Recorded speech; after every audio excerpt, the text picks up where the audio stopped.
ओम नमस्ते जी। आपका स्वागत है आपका अपना चैनल आओ वेद पढ़े में। इस चैनल पर केवल आचार्य प्रदीप कुमार शास्त्री जी का ऑनलाइन व ऑफलाइन शास्त्रीय कक्षाओं के वैदिक व्याख्यान उपलब्ध होंगे। अपने चैनल पर आने वाले वीडियो की सूचना पाना चाहते हैं तो लाइक और सब्सक्राइब करें तथा घंटी के बटन को दबाएं, जिससे कि वीडियो अपलोड होते ही सबसे पहले सूचना पा सकें। वेद पढ़ें पढ़ाएं, सुने सुनाएं, वेद का संदेश घर घर पहुँचाएं। ऋषि ऋण को चुकाएं, अपना कर्तव्य निभाएं, जीवन सफल बनाएं।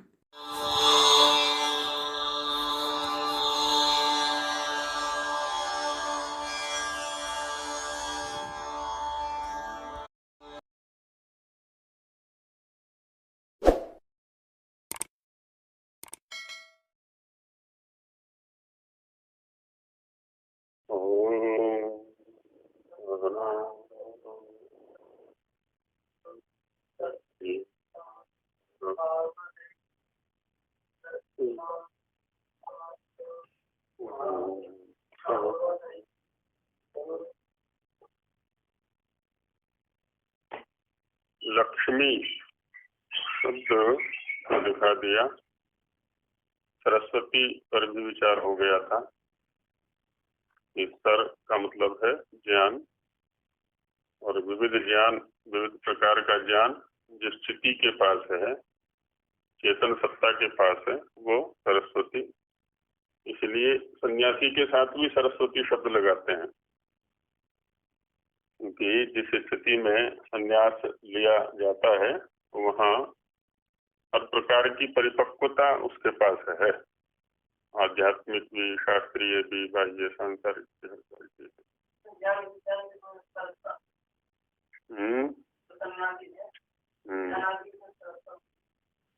हाँ, नहीं, यहाँ तो सरह मैंने जान लिया है ना। सरसता एक अलग शब्द हो गया, वो सरसता एक अलग शब्द हो गया।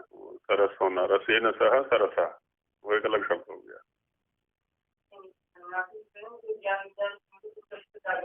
हाँ हाँ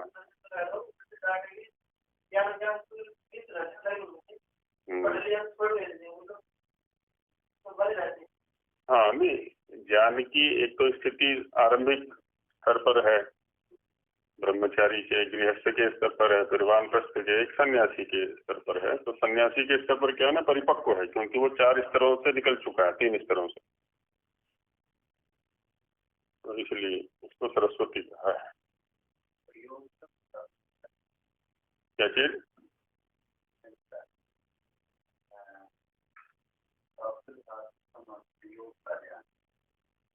हाँ, कल यही प्रसंग चला था हमारा कि शब्द, अर्थ और संबंध, ये 3 तो स्पष्ट हैं। अब वो प्रयोग किसका करेगा?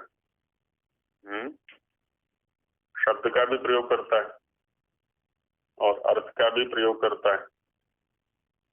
हालांकि शब्द का जो प्रयोग है वो अर्थ के लिए ही होता है, और अर्थ का अपने ढंग का प्रयोग है। अर्थ माने वो वस्तु विशेष जो भी है।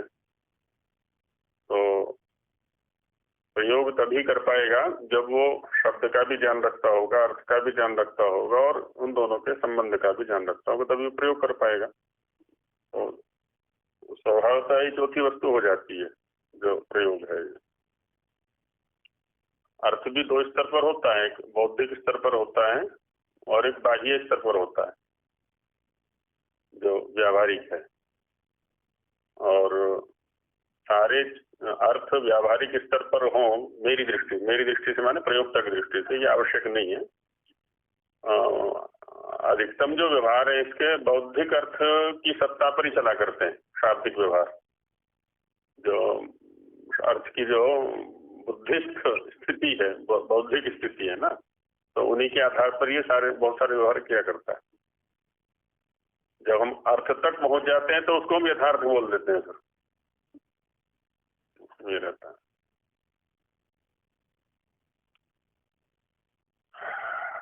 सर्वशक्तिमान शब्द का प्रयोग किया।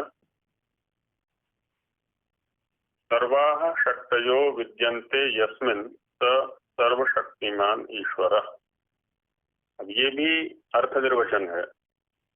व्याकरण की दृष्टि से देखेंगे तो पहले सर्वशक्ति में समास करेंगे। सर्वाः च ताः शक्तयः सर्वशक्तयः सर्वशक्तयः यस्मिन् स सर्वशक्तिमान, अस्मिन् विद्यन्ते आदि करके ऐसा करेंगे वहां पर। यस्मिन् सप्तमी एकवचन, शक्तयः प्रथमा बहुवचन, मतयः मति के समान रूप है, शक्तयः मति के समान। तो सभी शक्तियां, सभी प्रकार की शक्तियां, शक्तियों की कमी तो हमारे पास भी नहीं है और हमें पता ही नहीं है अधिकतम शक्तियों का। तो हमारे पास कौन कौन सी शक्ति है ये हमें पता ही नहीं, क्योंकि कभी प्रयोग ही नहीं आया उनका। जिनका प्रयोग आया केवल उन्हीं को जानते हैं हम, तो उनको भी वो थोड़े रूप में जानते हैं। तो सर्वशक्तिमान ईश्वर जो अपने कार्य करने में किसी अन्य की सहायता की इच्छा नहीं करता, इच्छा भी नहीं करता और अपेक्षा भी नहीं है उसको, क्योंकि संपूर्ण जितने भी कार्य हैं उनको करने में स्वयं ही समर्थ है वो। किसी के सहाय की अपेक्षा ही नहीं है उसको बिल्कुल भी। हम एक दूसरे की सहायता लेते देते हैं, सहयोग से काम चलाते हैं। वैसे यहाँ भी सहयोग की अपेक्षा शायद रहेगी नहीं, यदि हम ईश्वरनिष्ठ हो जाएं तो पारस्परिक जिसको हम सहयोग कह रहे हैं वहां पर वो स्वाभाविक सी स्थिति में आ जाएगा। जैसे ईश्वर के स्तर पर क्या है ना, स्वाभाविक है, जो भी क्रिया चल रही है वो स्वाभाविक है। अभी तो क्या करते हैं ना, हम अपेक्षा करते हैं दूसरे का सहयोग करने की अथवा दूसरे से सहयोग लेने की, है ना, यहाँ अपेक्षा किया करते हैं हम। और यदि हम ईश्वरनिष्ठ हो जाएं तो जैसे ईश्वर के अंदर जो कुछ है वो स्वाभाविक रूप से चल रहा है बिना किसी अपेक्षा के, तो वही स्थिति फिर यहाँ भी हो जाएगी। अपने अपने कर्तव्यों का निर्वहन करेंगे तो सब कुछ स्वाभाविक रूप से चलने लगेगा। सारी चीजें मेरे पास नहीं है ये तो ठीक है ना, सारी चीजें सामने वाले के पास भी नहीं है, तो जो मेरे पास न्यूनता है या जो सामने वाले के पास न्यूनता है उसकी जो पूर्ति है वो स्वाभाविक रूप से होगी फिर बिना किसी अपेक्षा के, जब ईश्वरनिष्ठ जीवन यदि जिएंगे तो।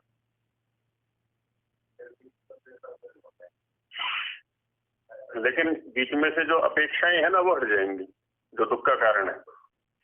अपेक्षाएं जो दुख का कारण है, जैसे वो सांख्य वाले कहते हैं ना, परगृह सुखी सर्पवत, निराशा सुखी पिंगलावत उनका है। निराशा सुखी पिंगलावत, उन्होंने कुछ उदाहरण दिए हुए हैं वहां आगे चल के कि निराशा माने आशाहीन व्यक्ति, आशाहीन माने किसी से कोई आशा ही नहीं है उसको, तो वो हमेशा सुखी रहता है। और जैसी आशा करता है, जैसी अपेक्षा करता है कि मेरा पुत्र ये करे, मेरा पुत्र ये करे, मेरे लिए ऐसा करे वैसा करे, अब वो नहीं करेगा तो दुख हो जाएगा उसको बेचारे को, है ना। हम परस्पर बहुत सारी अपेक्षाएं रख लेते हैं, आशाएं कर लेते हैं, तो निराशा सुखी पिंगलावत उन्होंने कहा सांख्य वालों ने। पिंगला वहाँ ये जो है ना, साहित्य में दो प्रकार की उपमाएं होती हैं, एक हीनोपमा होती है और दूसरी को बोलते हैं, एक हीनोपमा होती है, एक देखो दूसरे को भूल गया अभी, है ना। माने एक तो हीन क्षेत्र से हम उपमा उठाते हैं और दूसरा समृद्ध कह लें या जो भी है, शब्द भी ध्यान नहीं आ रहा है उसके लिए। सामान्य उपमा माने किसी उच्च व्यक्ति से उपमा देना और एक हीन व्यक्ति से उपमा देना। तो वहां कहा हुआ है कि पिंगला नाम की एक वेश्या थी। अन्य वेश्याएं तो अपेक्षाएं करती हैं, हमारे पास ग्राहक आए ग्राहक आए ग्राहक आए, कि वो अपेक्षा नहीं करती थी, आ गया तो ठीक, ना आए तो ठीक, तो अपने मस्त रहती थी, ऐसा कुछ करके दिया हुआ है। परगृह सुखी सर्पवत। बहुत सारे उदाहरण ऐसे दे रखे हैं उन्होंने कि अपना घर किस लिए बनाना है, अपना घर बनाओगे तो उसमें दुखी हो जाओगे, दूसरे के घर में इतने सारे घर बने पड़े, किसी घर में जाके घुस जाओ। जैसे सांप है, अपना घर बनाता ही नहीं कभी, जिसका भी घर खाली मिला उसमें जाके कब्जा कर लिया, वो उसी का घर हो जाता है बस। परगृह सुखी सर्पवत संख्या में है, ये बहुत सारे हैं वहाँ पर, कई उदाहरण दिए हुए हैं, बहुत सारे उदाहरण है वहाँ पर।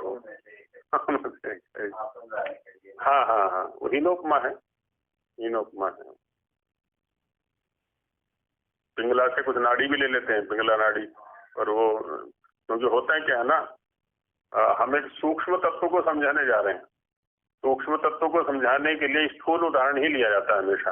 ये तो उदाहरण ऐसा होना चाहिए जो सामने वाला भी जानता हो और वक्ता भी जानता हो, क्योंकि यदि सामने वाला भी नहीं जानता तो यहाँ तो उदाहरण ही साध्य को टीम चला जाएगा। फिर अब उदाहरण को पहले सिद्ध करो और फिर जिसके लिए उदाहरण दिया जा रहा है उसको सिद्ध करो। फिर तो उदाहरण हमेशा सामान्य स्तर का लिया जाता है।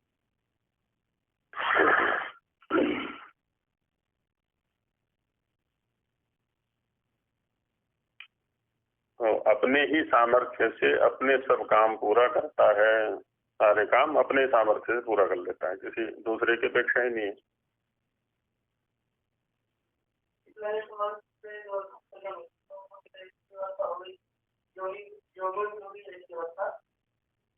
देखो योगी को हम संसार से ज्यादा अलग ना करें। हम क्या करते हैं ना, एकदम उसको कोने में बैठा देते हैं बेचारे को, तो वो यही रहेगा ना। वो जैसे जीवन मुक्त होता है, ऋषियों की भी कई परंपराएं रही हैं हमारे पास, राजर्षि हैं, देवर्षि हैं, ब्रह्मर्षि हैं, कई प्रकार के ऋषि रहे हैं। तो वो राज शासन भी करते हैं, वो अध्ययन अध्यापन भी करते हैं, वो सारे काम करते कराते हैं हम। हाँ, सारे काम करते कराते हैं, वो सर्वथा कोने में ना बैठा है हम उसको, तो सारे काम चलेंगे।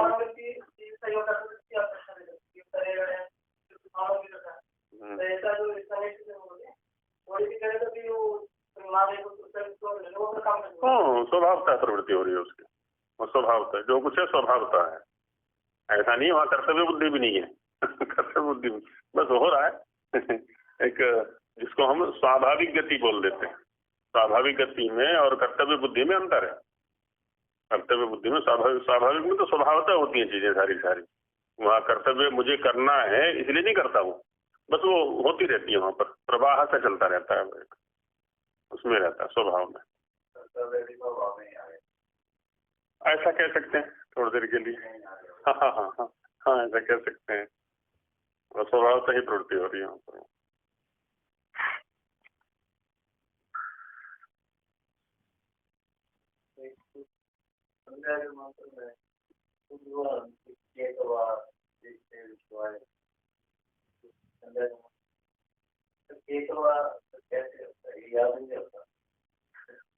नहीं,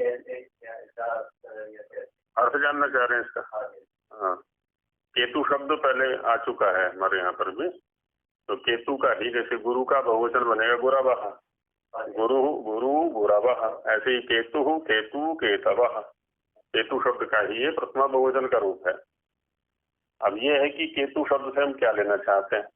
यदि वहां सूर्य ले रहे हैं तो सूर्य की जो किरणें हैं वो केतु बन जाएंगी, क्योंकि इत जाने से केतु बनाया था पीछे, या की जाने से, या दोनों से बन सकता है।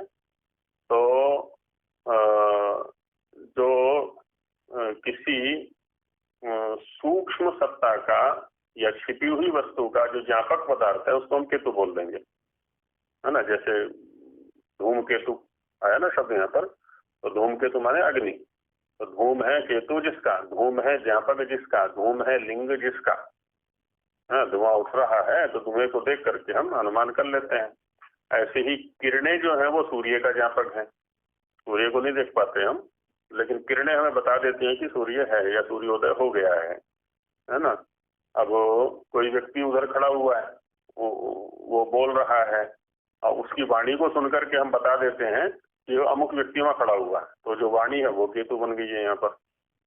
तो ईश्वर है ना, ईश्वर का केतु क्या है, ईश्वर का केतु ये व्यवस्था है, जो प्रकृति के अंदर व्यवस्था चल रही है, शरीर के अंदर व्यवस्था चल रही है, ये उसका केतु है। माने उसके जो गुण कर्म स्वभाव यहाँ कार्य कर रहे हैं वो इसका केतु है, ज्ञापक है, तो वो वहां हो जाएगा। तो देखना, क्योंकि वहाँ संध्या का प्रसंग है तो ईश्वर में ही उसको लेना ज्यादा उचित रहता है।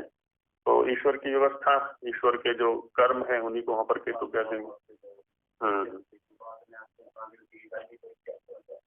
हाँ बस बस केतु का जी। हाँ मैंने, हाँ जो भी वो है एक अनुमान का जो साधन बन रहा है हमारा, वो सारा का सारा केतु बने, केतु में आएगा। केतु ध्वज के लिए बोल देते हैं, इसलिए ध्वज दूर से ही दिख जाता है और देखते अनुमान कर लेते हैं कि अमुक देश की सेना आ गई। सैनिक नहीं देखे हमने, ध्वज हमें दूर से दिखाई पड़ गया, जो झंडा है तो पता चल जाता है। हाँ दूर से झंडा दिखाई पड़ गया तो पता चलता है कि आर्य समाज मंदिर है यहाँ पर कोई। आर्य समाज मंदिर तो नहीं देखा हमने, लेकिन वो दूर से पता चल जाता है। क्या की जाने से पीछे आया था अभी।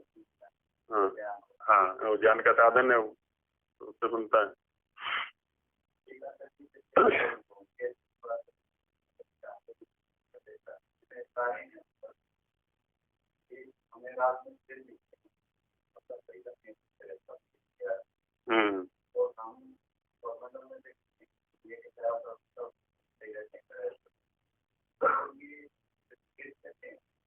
आप प्रतिदिन अध्ययन करिए आकाश का, फिर पता चल जाएगा। वो स्थिति बदलती दिखाई पड़ेगी आपको। आपने तो एक आध बार देख लिया ना, प्रतिदिन देखिए। और आकाश चित्र करके पुस्तकें भी हैं। इस महीने में आपको ऐसा आकाश दिखाई पड़ेगा, ये नक्षत्रियां दिखाई पड़ेगा, ये यहाँ, ये यहाँ, ये यहाँ, ऐसा ऐसा। तो हर महीने के, हर ऋतु के वो परिवर्तन उसमें दिए हुए हैं सारे सारे। प्रतिदिन अध्ययन करिए, और कुछ नहीं करना है। आकाश चित्र ऐसा कुछ करके हैं, ज्योतिष की पुस्तकें हैं। हाँ हाँ कितने बजे? हाँ हाँ नहीं, आपको कुछ नहीं करना, केवल प्रतिदिन एक निश्चित समय पर, निश्चित समय निश्चित कर लीजिए, आकाश दर्शन करना है खाली। और फिर आप देखिए परिवर्तन होता है कि नहीं होता है। वो निश्चित रूप से, क्योंकि हमसे बहुत दूरी है उनकी, इसलिए उनकी जो गति है ना हमें आभासित नहीं होती है वो।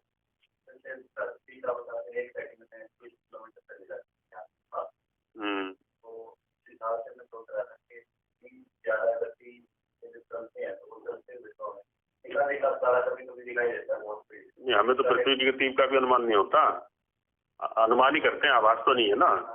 फिर ये तो कितने करोड़ प्रकाश वर्षों की दूरी पर है वो। हाँ हाँ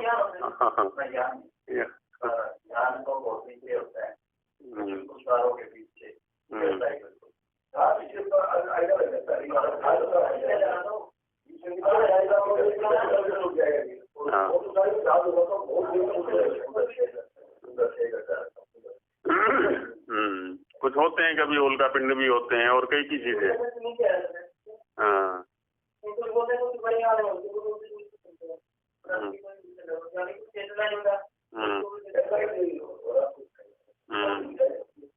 हाँ वो भी दूरस्थ होते हैं। नहीं कोई नहीं, एक नक्षत्र को या उसको एक तारापुंज को केंद्र रख करके आप प्रतिदिन दर्शन करें उसका। वो पता चल जाता है फिर। हैं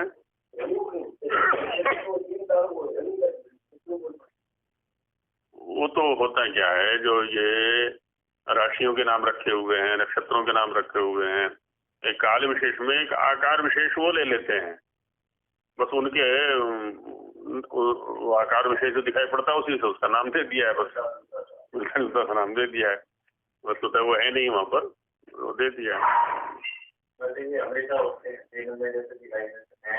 हाँ बिल्कुल है, बिल्कुल है। अब तो सूर्य का जो प्रकाश है ना वो ज्यादा प्रभावी है उनके ऊपर भी और हमारी आंखों के ऊपर भी, इसलिए हम तक उनका प्रकाश नहीं पहुंच पा रहा है। हाँ अभी वहाँ भी हो जाते हैं, बस ये रहता है। तो इसलिए उस परमात्मा का नाम सर्वशक्तिमान है, इसलिए उसे सर्वशक्तिमान कहते हैं।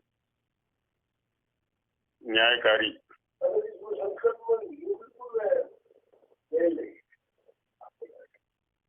हाँ नहीं हुआ क्या है यहाँ पर सर्वशक्तिमान, स्वामी जी कही जगह क्या तात्पर्य दे दिया करते हैं कि सर्वशक्तिमान हम उसको कहते हैं जो कुछ भी कार्य करने में किसी की सहायता नहीं लेता। तो सर्वशक्तिमान शब्द का तात्पर्य दे दिया हिंदी में स्वामी जी ने। वैसे तो देना भी चाहिए संस्कृत के अनुसार कि सारी शक्तियां जिसके पास हैं इसलिए उसको सर्वशक्तिमान कहते हैं, उसमें तात्पर्य दे दिया।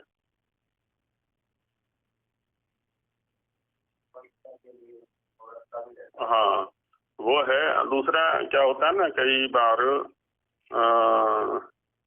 संपादक लोग या और दूसरे जो है ना वो शब्दों के ऊपर झगड़ा किया करते हैं। तो शब्दों पर ना करके तात्पर्य ले लेना चाहिए बस हमें, और तो क्या है माने उपलब्ध।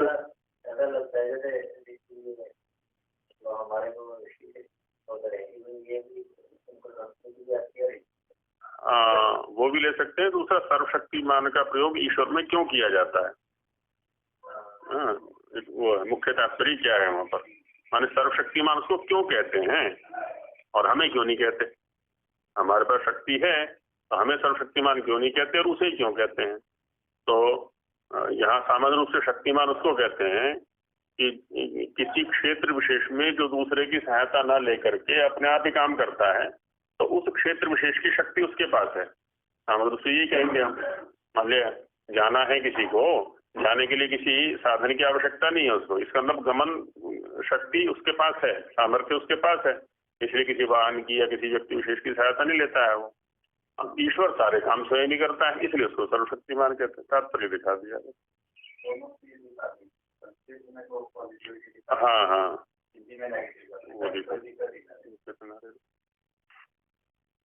दूसरे निर्वचनों की अपेक्षा समस्या आ जाती है यहाँ पर, जो बांगड़ जी ने समस्या दिखाई ना यहाँ पर कि भी अन्यत्र तो जो संस्कृत में है वो हिंदी में भी दे दिया है, यहाँ थोड़ा अलग करके दे दिया है, इस रूप में वो था प्रश्न।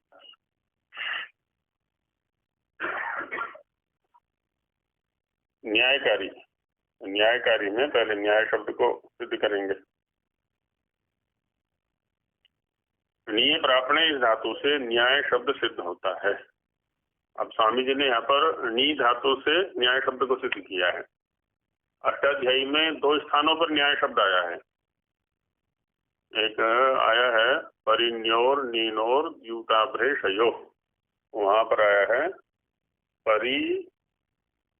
परिन्यो नीनो। तो नी उपसर्ग पूर्वक इन धातु से घय प्रत्यय करके वहां पर न्याय बनाया है। नी इन घय, नी आय न्याय ऐसे बनाया है वहां पर। तो वहां न्याय शब्द का अर्थ करते हैं ये परिन्यो नीनो द्यूताभ्रेषयो। अभ्रेष, अभ्रेष होता है तत्व कथन, जो चीज जैसी है उसको वैसा ही कहना न्याय कहलाता है ना। उस न्याय शब्द के अनुसार जो नी उपसर्ग लेकर के इन धातु से बनाते हैं, तो वहां तत्व कथन जैसे अर्थ में युक्त कथन, तत्व क्या युक्त कथन जैसे अर्थ में आता है। और एक न्याय शब्द वहीं पर है आगे, अध्याय न्यायोद्यावसंहाराश्य, वहां न्याय है। तो वहां कहा हुआ है नियंते नियंते लोक व्यवहारा या कर्माणि अनेन इति न्याय। वहां तत्व कथन हो यह आवश्यक नहीं है। दूसरे न्याय शब्द के प्रसंग में तत्व कथन हो या युक्त कथन हो यह आवश्यक नहीं है। वहां सदृशता को लेकर के प्रयोग कर दिया जाता है। जैसे लौकिक न्याय होते हैं हमारे, कि भाई जैसे 2 भाइयों का झगड़ा चला भूमि को लेकर के, और उनके विषय में एक न्यायालय ने सुना दिया, किसी एक व्यक्ति को दे दी, आधी आधी दे दी, जो कुछ भी दिया। कुछ दिन के बाद वैसा ही मिलता जुलता झगड़ा फिर आया किन्हीं 2 भिन्न भाइयों का। तो वहां पर न्यायालय क्या कहता है कि ये जो विवाद है ये वैसा ही है जैसा कि कुछ दिन पहले आया था, इसलिए निर्णय भी वैसा ही दे दिया जाए इसमें। अब हुआ क्या कि जो पहले वाला निर्णय हुआ था ना वो न्याय बन गया यहाँ भी वैसा ही निर्णय दे दिया जाए। तो इसको हम न्याय बोल देते हैं। अब यहाँ युक्त क्या है अयुक्त क्या है वो एक अलग बात है, लेकिन हम उसी के समान ऐसा व्यवहार कर दिया करते हैं प्रायः। तो यहाँ इस रूप में न्याय है, इनको हम लौकिक न्याय बोल देते हैं। और स्वामी जी यहाँ पर नी धातु से इसको सिद्ध करना चाह रहे हैं। प्रमाणैर अर्थ परीक्षणम न्याय, यह वचन न्याय सूत्रों के ऊपर वात्स्यायन मुनिकृत भाष्य का है। तो न्याय का मतलब होता है, यहाँ न्याय दर्शन के प्रसंग में जो न्याय शब्द है वह है कि प्रमाणों के द्वारा अर्थ की परीक्षा करना। अर्थ माने जो, हाँ, जो मेय वस्तु है, प्रमेय वस्तु है, जो जिसको हम जानना चाह रहे हैं, तो वह भिन्न भिन्न प्रमाणों का प्रयोग करके उसको जानना। पक्षपात राहित्याचरणम न्याय, पक्षपात रहित होकर के आचरण करना। पक्षपात माने पक्षपात, पक्षपात किसी एक पक्ष का होकर के व्यवहार करना, ये तो पक्षपात व्यवहार हो जाएगा। और किसी पक्ष विशेष में ना होकर के व्यवहार करना कि ना मैं इसका हूं ना मैं उसका हूं, है ना, तटस्थ, तो एक ये न्याय है। जो प्रत्यक्षादि प्रमाणों की परीक्षा से सत्य सत्य सिद्ध हो, ये पहले के अनुसार होगा। प्रमाणैर अर्थ परीक्षणम न्याय का हिंदी दिया इन्होंने यहाँ पर, कि जो प्रत्यक्षादि प्रमाणों की परीक्षा से, की परीक्षा माने के द्वारा परीक्षा, क्योंकि प्रमाण जो है यहाँ पर साधन है परीक्षा का, तो प्रत्यक्षादि प्रमाणों के द्वारा जो परीक्षा की जाए और उससे जो सत्य सत्य सिद्ध हो, उचित हो। और दूसरा दिया पक्षपात राहित्यम, तो उसमें कहा जो तथा पक्षपात रहित धर्म रूप आचरण है ना, पक्षपात रहित होकर के धर्म रूप जो आचरण, उसको भी न्याय बोलते हैं, वह न्याय कहता है। न्यायम कर्तुम शीलम अस्य स न्यायकारी ईश्वर, न्याय करने का ही शील, शील माने स्वभाव, अन्याय उससे हो ही नहीं सकता। जो हमसे लगभग तीसरी पीढ़ी के लोग थे, उनका स्वभाव भी ऐसा था, सत्य बोलना स्वभाव था उनका। वो मतलब चाह करके भी वो असत्य उनके मुंह से निकल नहीं सकता था, इतने सरल होते थे किसान लोग, मैंने देखे हैं गाँव में, वो चाह करके भी असत्य नहीं बोल सकते थे। उनको उनके पर बल भी दिया जाए, किसी को समझा बुझा दिया भी तुझे ऐसे बोलना वहां जा करके, अब जैसे ही बोलने का प्रसंग आएगा तो सत्य निकल जाएगा उसके मुंह से, क्योंकि असत्य कभी बोला ही नहीं। तो ये स्वभाव, उसी को शील कह देते हैं, स्वभाव कहते हैं। न्यायम कर्तुम शीलम अस्य, क्या न्यायकारी, वह न्यायकार। अब तो क्या है ना, बच्चे भी माने छोटे बच्चे, प्राइमरी के जो बच्चे हैं ना, वो भी इतने दक्ष हैं अपनी आकृति को छुपाकर व्यवहार करने में, पता नहीं चलेगा कि वो सत्य बोल रहे हैं क्या सत्य बोल रहे हैं। घर से भी, स्कूल से भी, दोनों जगह जहाँ से भी मिल रहा है उसको, तो भी टीवी से है, जहाँ से भी मिल रहा है, वहाँ सब जगह ऐसा उसको माहौल बन रहा है कि हाँ, नहीं तो बच्चे के स्तर पर ये था कि वो सत्य बोल नहीं सकता। हाँ, सरल है, लेकिन अब तो एकदम फिट कर लेता है अपने आप को कि मुझे माँ के सामने क्या बोलना है, पिता के सामने क्या बोलना है, टीचर के सामने क्या बोलना है, मित्र के सामने क्या बोलना है। वो अपने आप को भाव अपनी आकृति ठीक वैसी बना करके वहाँ चला जाता है, और पता नहीं चलेगा कि ये कुछ अनुचित व्यवहार कर रहा है। हाँ हाँ हाँ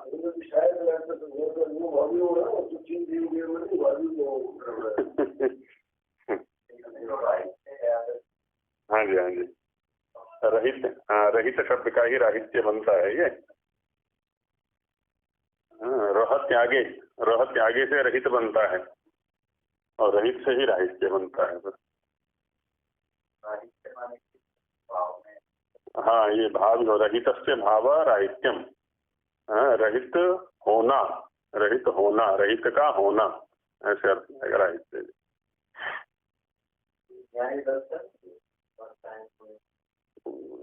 न्याय पर वात्स्यायन का भाष्य है। हाँ, न्याय पर गौतम का न्याय है, न्याय के ऊपर फिर भाष्य है वात्स्यायन का।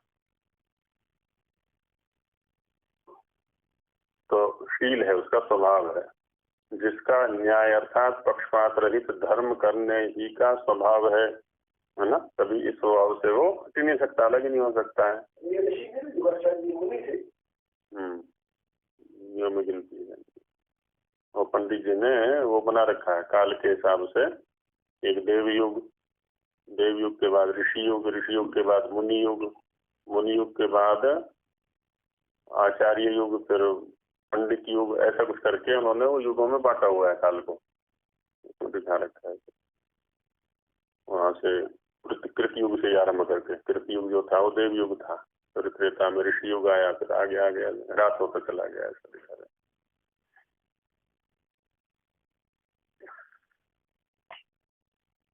तो इसलिए है ना, इससे उस ईश्वर का नाम न्यायकारी है, इसलिए उसको न्यायकारी बोलते हैं।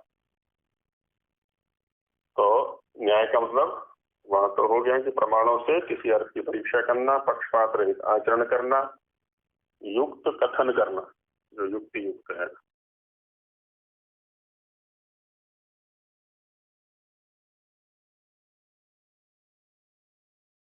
दयालु शब्द का प्रयोग आ रहा है आगे, दय दान गति रक्षण हिंसा दानेशु। तो दान अर्थ में भी दय धातु का प्रयोग है, देना गति अर्थ में भी है, रक्षा में भी है, हिंसा और आदान ग्रहण करना इस अर्थ में भी है।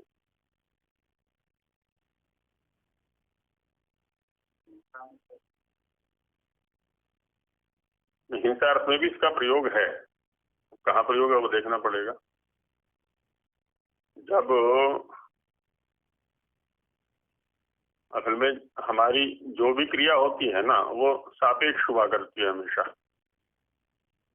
जब हम किसी की प्रशंसा कर रहे होते हैं तो निंदा भी होती है कि नहीं किसी की, है ना। हालांकि हम तो प्रशंसा ही कर रहे हैं, लेकिन दूसरे की निंदा अपने आप हो रही है वहां पर। हम छात्रों में बैठे हुए हैं और एक छात्र की प्रशंसा कर रहे हैं, तो जो 10 छात्र हैं ना, उनकी निंदा अपने आप हो रही है, उनमें कहने की आवश्यकता नहीं है, वो अपने आप हो रही है। यदि एक छात्र की निंदा कर रहे हैं तो उनकी स्तुति अपने आप हो रही है, प्रशंसा अपने आप हो रही है वहां पर। तो हर क्रिया के दोनों प्रकार के ही परिणाम है देखा जाए तो, एक हमारे सापेक्ष होता है, एक निरपेक्ष होता है, जो भी है। इस धातु से दया शब्द सिद्ध होता है, तो दया शब्द बनाया। आदान हो जाएगा वो, आदान, इसलिए तो वहां पर आदान, क्योंकि दान तो आ ही गया है। दयते ददाती, है ना। अब एक एक अर्थ के अनुसार क्रियापद दे रहे हैं स्वामी जी यहाँ पर। जो देता है, ती जानता है, गच्छति गमन करता है, रक्षति रक्षा भी करता है, हिनस्ति हिंसा करता है। अब हिंसा दुष्टों के प्रसंग में ले लेंगे यहाँ पर, दुष्ट है, नास्तिक हैं, आदि आदि जो भी। यहाँ देना अर्थ हो जाए, नहीं दयते तो सामान्य हो गया। अब दयते के जो आगे अर्थ दिखा है ना, दय, अब उनके अनुसार इन्होंने प्रयोग दिखा दिए यहाँ पर। हाँ, उसका हो देना चाहिए था आददाती, उसका नहीं दिया है, हिनस्ति तक ले जाके छोड़ दिया है।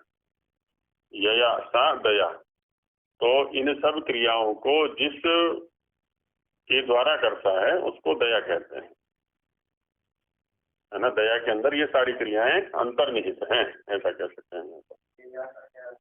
यया माने जिसके द्वारा, या शब्द का तृतीय एक वचन, जैसे रमा का रमया,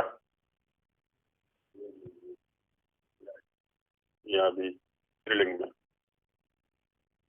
तो और बहुवी दया विद्यते यस्य स दयालु परमेश्वर, है। हाँ, मतलब में आलूष प्रत्यय कर दिए हैं।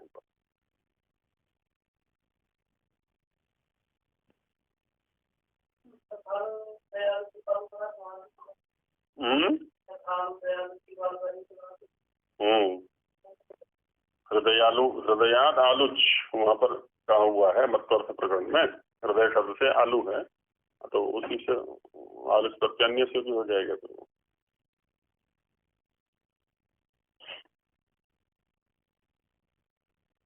निद्रालु, तंद्रालु, श्रद्धालु, दयालु, हृदयालु आदि आदि बनते हैं उसी में। तो इससे वह परमेश्वर दयालु है, जो अभय का दाता, है ना, सबको अभय देता है वो। ददाती, हाँ, क्या देता है वो, तो अभय देता है सबको, भय नहीं देता। है जी। हाँ हाँ हाँ, उसी का तात्पर्य देते हैं कि वहाँ तो खाली संस्कृत में तो ददाती दिया है, अब हिंदी में खोल दिया, उसको देता क्या है, वो अभय देता है सबको। सबको माने जो उसके सानिध्य को प्राप्त करता है उसी को देगा, सबको तो कैसे दे देगा। और दूसरा था जानाति, तो सत्य सत्य सर्व विद्याओं का जानने वाला शब्द आगे आएगा। तो सत्य सत्य जो सभी विद्याएं हैं उनको वो जानता है। कहीं सत्यासत्य पाठ भी रहा है यहाँ पर, सत्य और असत्य।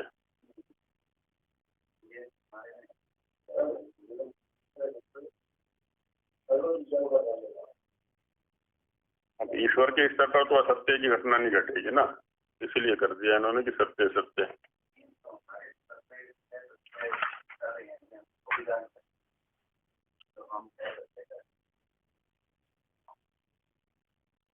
तो हमारा जान लें या ईश्वर का जान लें यहाँ पर, माने हमारे सत्य को जानने वाला, ऐसा कहना चाह रहे हैं आप?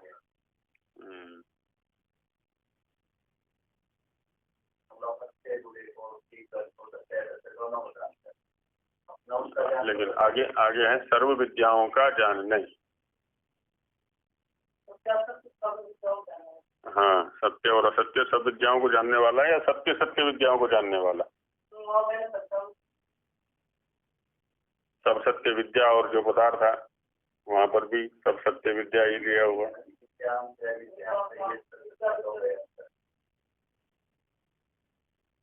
अविद्या किसको लेंगे वहाँ पर?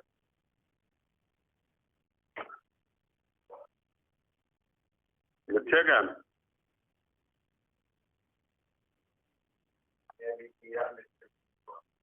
हाँ नहीं वो तो ठीक है, लेकिन अविद्या किसको लेंगे? हालांकि कई तरह से व्याख्यान कर देते हैं कुछ लोग। विद्या का मतलब होता है, विद्या से लेते हैं यहाँ पर पराविद्या और अविद्या से लेते हैं अपराविद्या। कुछ लोग जो इधर सांसारिक विद्या है वो अपराविद्या है और जिससे ईश्वर का ज्ञान प्राप्त होता है वो पराविद्या है, तो वो विद्या हो गई, एक ये लेते हैं। दूसरा, अविद्या का अर्थ कर्म भी लिया जाता है। अविद्या माने कर्म, क्योंकि विद्या माने ज्ञान, और ज्ञान तभी तक होता है जब तक वो कर्म में परिणत नहीं होता है ना। तो कर्म तो ज्ञान नहीं है ना, ज्ञान की परिणति कर्म है, लेकिन कर्म तो ज्ञान नहीं है ना, या कर्म भी ज्ञान है, तो कर्म अविद्या है।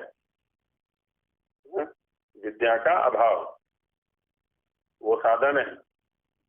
आप कार वाले हैं, लेकिन आप कार वाले कब तक हैं? जब तक कार आपके पास है। अभी तो आप कार वाले नहीं है ना, क्योंकि कार आपको गेट तक लाने का साधन था बस। अब वहां आते ही छोड़ दिया आपने उसको और आगे बैठ गए आकर के। तो विद्या का भी जो विद्यात्व है, ज्ञान का जो ज्ञानत्व है, वो कर्म तक पहुंचाने में है। जिस समय हम कर्म कर रहे हैं उस समय तो क्रिया चल रही है। जिसको हम क्रिया कहना चाह रहे हैं वो ज्ञान तो नहीं है ना। आप ये कह सकते हैं कि ज्ञान पूर्वक कर्म है, लेकिन वहां पर भी दो चीजें हो गई, एक ज्ञान हो गया और एक अज्ञान हो गया। अज्ञान माने कर्म, ज्ञान का अभाव। उस स्थिति में केवल क्रिया के स्तर पर तो अविद्या या अज्ञान का मतलब कर्म भी होता है। तो ज्ञान माने विद्या है ना, ज्ञान, और अविद्या माने कर्म। इन दोनों को जो साथ साथ लेकर के चलता है, या पराविद्या और अपराविद्या, इन दोनों को जो साथ साथ लेकर के चलता है।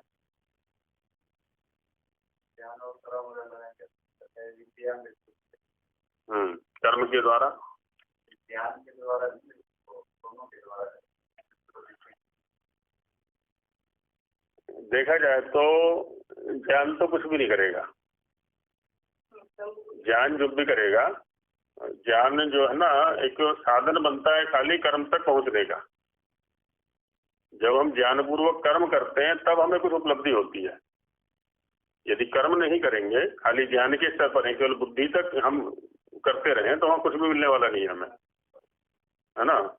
तो ज्ञान के माध्यम से अज्ञान तक पहुंचना अनिवार्य है, या विद्या के माध्यम से, अविद्या माने कर्म तक पहुंचना अनिवार्य है, तभी हमें कुछ उपलब्धि होनी है, जिस उपलब्धि के लिए हम ज्ञान या विद्या का ग्रहण कर रहे हैं, तो इस रूप में इसको ले सकते हैं।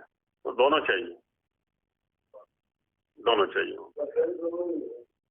हाँ, वो करते हैं और दोनों तरह से करेक्ट। हाँ जी, हाँ जी, दोनों ही करेक्ट हैं।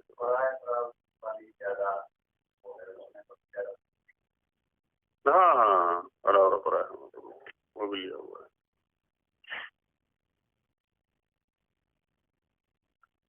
तो वही कहा इन्होंने। हालांकि दोनों व्याख्याएं लग सकती हैं, माने यदि हम अपने स्तर पर खड़े होकर सोच रहे हैं तो हमारे यहाँ सत्य व्यवहार भी है और असत्य व्यवहार भी है, तो वो दोनों को जानता है। अच्छा, यदि हम केवल ईश्वर के स्तर पर जाके सोचेंगे तो उसके यहाँ जो जो भी वो सत्य ही है सारा, वहाँ सत्य है ही नहीं कुछ भी। हम नहीं समझ पा रहे तो उतने अंश में हम असत्यवादी ठहर रहे हैं, बस इतने में।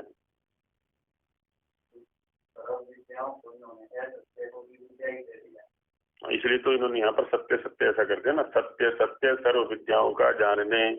इसलिए वहाँ प्रथम नियम में भी यही आया हुआ है, सब सत्य विद्या और जो पदार्थ विद्या उन सबका आदिमूल परमेश्वर है। असत्य माने जिसका अस्तित्व नहीं है।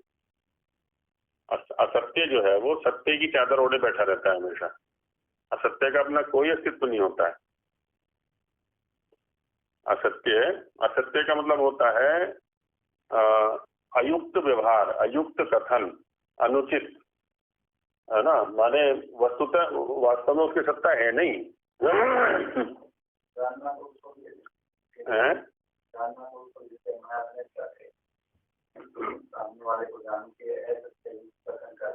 हाँ,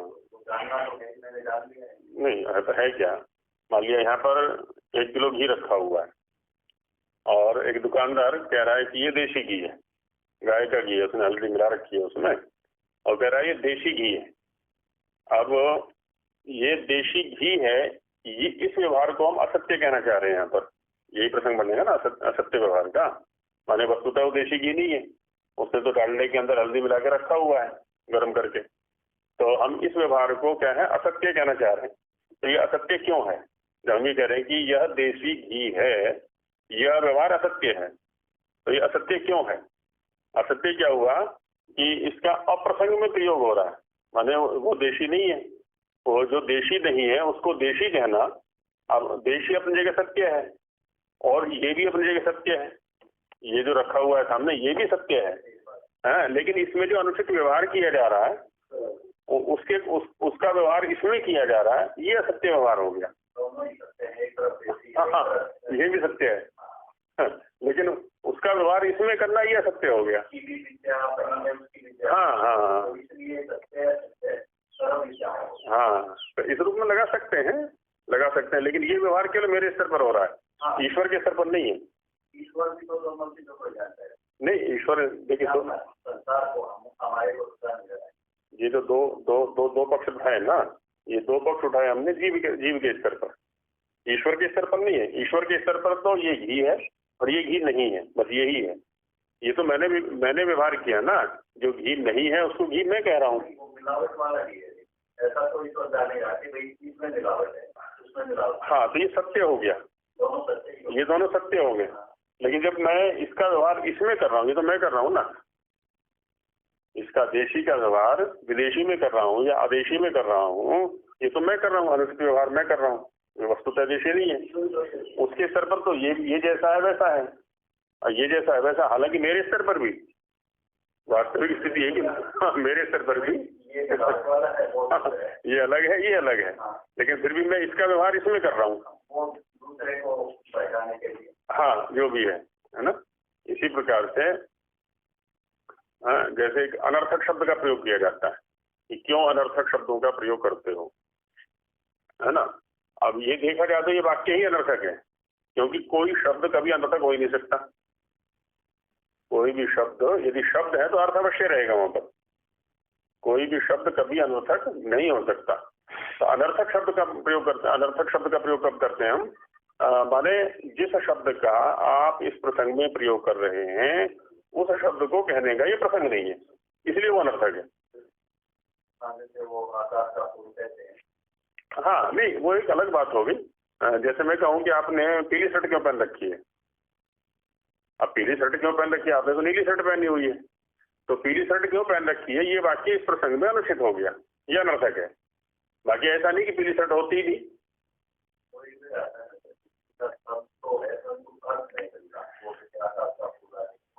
वहां पर भी देखिए, उसमें भी ऐसा होता है, आकाश का फूल या बंध्या का पुत्र, जो अर्थ ये अनर्थक कहते हैं उसको, वस्तुतः ये भी अनर्थक नहीं। आकाश की भी सत्ता है, फूल की भी सत्ता है ना? ऐसा नहीं है फूल नहीं है, और ऐसा भी नहीं कि आकाश नहीं है।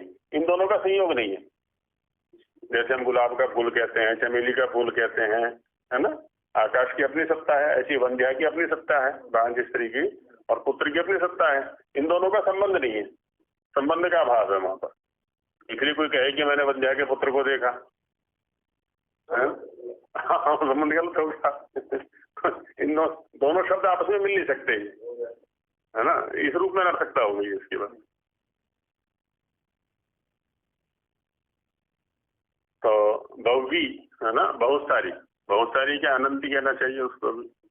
अच्छा, ये आ गया, सर्व विद्याओं का जानने, सब सज्जनों की रक्षा करने।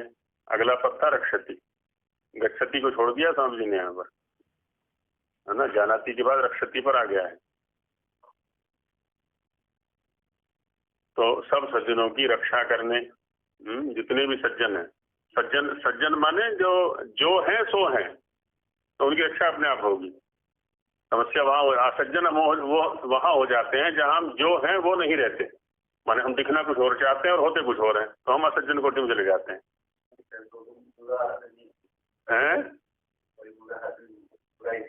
हाँ, वो सज्जन हो गया, बिल्कुल इस परिभाषा के अनुसार वो सज्जन हो गया, जो है सो है। अच्छा, या असल में हो क्या गया है, हमने सत शब्द को अच्छे अर्थ में ले गए, जबकि सत शब्द अच्छे अर्थ को नहीं कहता है। हाँ, सत माने जो जैसा है वैसा, है ना? चोर है तो चोर है वो, तो चोर का चोर होना ये सत्य है। जैसे वो कोई मार के आया किसी को, हाँ, तो इसमें भी चला गया, हाँ, मैं उसको मार के आ गया, हाँ, तो ये सज्जन का व्यवहार हो गया, क्योंकि जैसा है उसने वैसा व्यवहार किया है, जो भी है। तो सब सज्जनों की रक्षा करने और दुष्टों को यथायोग्य दंड देने वाला है हिनस्ती। ये हिनस्ती का अर्थ कर दिया यहाँ पर, दुष्टों को यथायोग्य दंड देने वाला।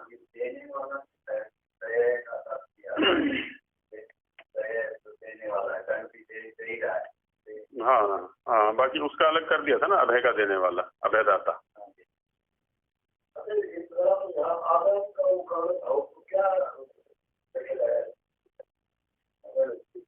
हाँ, दो अर्थ छोड़ दिए ना स्वामी जी ने यहाँ पर, दो अर्थ छोड़ दिए यहाँ पर। एक तो गच्छति का अर्थ छोड़ दिया है और एक आदान का अर्थ छोड़ दिया है। अब पीछे शब्द आए थे अन्न और अन्नाद।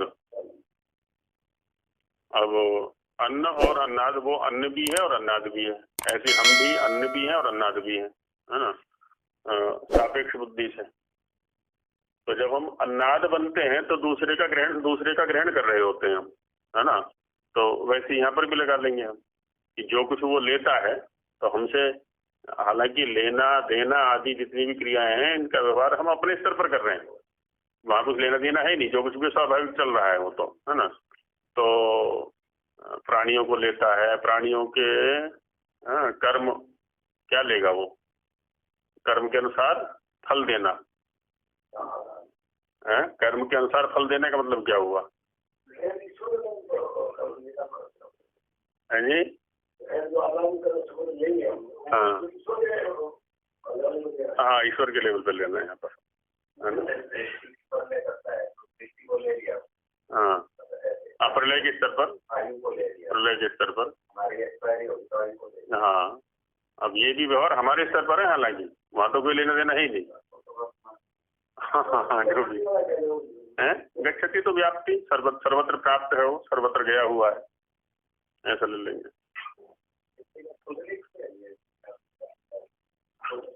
लेखक दूसरे रहे हैं, जैसे इतिहास में उपलब्ध है ना, एक पंडित जी की पुस्तक है, वो ले लेना आप, ऋषि दयानंद के ग्रंथों का इतिहास, ऋषि दयानंद के ग्रंथों का इतिहास। तो कोई ग्रंथ कब लिखा गया, किसने लिखा, आदि आदि सारा उसमें वर्णन है।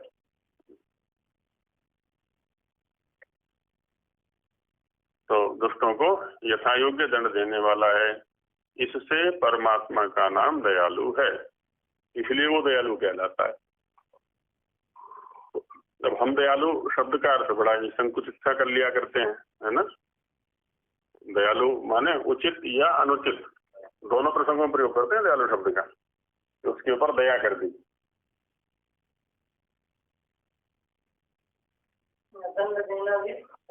हाँ, दंड देना दया तो है। अब देखो दंड देना दया कैसे है। जैसे हमारी भूमिका एक माँ की है या पिता की है या आचार्य की है ना। उधर बच्चे हैं या शिष्य हैं, छात्र हैं, जो भी हैं, वो कुछ गलती कर रहे हैं। तो माँ या पिता या आचार्य उसको दंड देता है। तो यदि वो दंड न दे छोटे अपराध पर, छोटी गलती पर, तो क्या होगा, उसको गलती करने का अभ्यास बन जाएगा। चाहे वो चोरी करना है, चाहे वो अपभाषण करना है, या वो देर तक सोना है, या कुछ भी उल्टे कर्म कोई भी ले सकता है। हाँ, उद्दंडता किसी प्रकार की, उच्छृंखलता उद्दंडता किसी प्रकार की हो सकती है। यदि उसको आरंभ में दंड न दिया जाए तो फिर उसके अभ्यास में आ जाएगा, अभ्यास वो बढ़ेगा फिर, और आगे चल के वो बहुत बड़ा रूप ले लेगा और उसको बहुत बड़ा दंड मिलेगा। मान लीजिए जैसे सुबह को न उठने का रोग ले ले, है ना, न उठने पर दंड न दिया, तो न उठने पर दंड नहीं देंगे तो क्या होगा, वो सुबह को सोता रहेगा। अब उसके अभ्यास में आ गया वो, अकल को रोगी पड़ जाएगा। ये तो बहुत बड़ा दंड मिल गया उसको, है। वो तो हॉस्पिटल में जाकर भर्ती हो गया, अब बेचारा कुछ कर भी नहीं सकता। जिसमें वो आनंद समझ रहा था सोने में, अब तो उसका सारा आनंद लुट चुका है। उसको तो नींद नहीं आती बेचारे को, बिस्तर पड़ा हुआ है। कितना बड़ा दंड मिल गया उसको। तो ये दया हो गई, जो माँ ने चांटा मार के उसको उठा दिया सुबह सुबह, ये उसके ऊपर दया हो गई, है ना। ये दया हो गई। ऐसे हम किसी भी कर्म को ले सकते हैं। नहाता नहीं है कोई व्यक्ति, हाँ, बच्चा है वो नहीं नहा रहा, ये ठंड लग रही है तो ये हो रहा है वो हो रहा है, उसको दंड दिया गया, क्यों नहीं नहाते हो। सफाई नहीं करता है कोई, उसको दंड दिया गया। अब ये छोटी छोटी चीजें देखने में ये, लेकिन कल को बड़ा रूप ले लेती हैं। बड़ा रूप लेने पर तो भयंकर दंड मिलने वाला है उसको, इसलिए उस पर दया हो गई है। ऐसी हर जगह होता है। मनु महाराज ने कितने प्रकार के दंडों की व्यवस्था की हुई है, ब्राह्मण को अलग, क्षत्रिय को अलग, वैश्य को अलग, सबको अलग अलग की हुई है। तो दंड अवश्य होना चाहिए, बिना दंड के सुधार नहीं हुआ करता। एक जो कुकर्मी है, यदि हम उसको दंडित नहीं करते हैं तो कितने कुकर्मों की परंपरा समाज के अंदर प्रचलित हो जाएगी, फिर उसके कारण से कितने दुखी होंगे। तो इसलिए दंडित अवश्य होना चाहिए, दंड अवश्य देना चाहिए। स्वयं को भी दंड देना चाहिए, दूसरे को तो देना ही चाहिए, स्वयं को। सहना भवतु सहनो भुनक्तु सह वीर्यं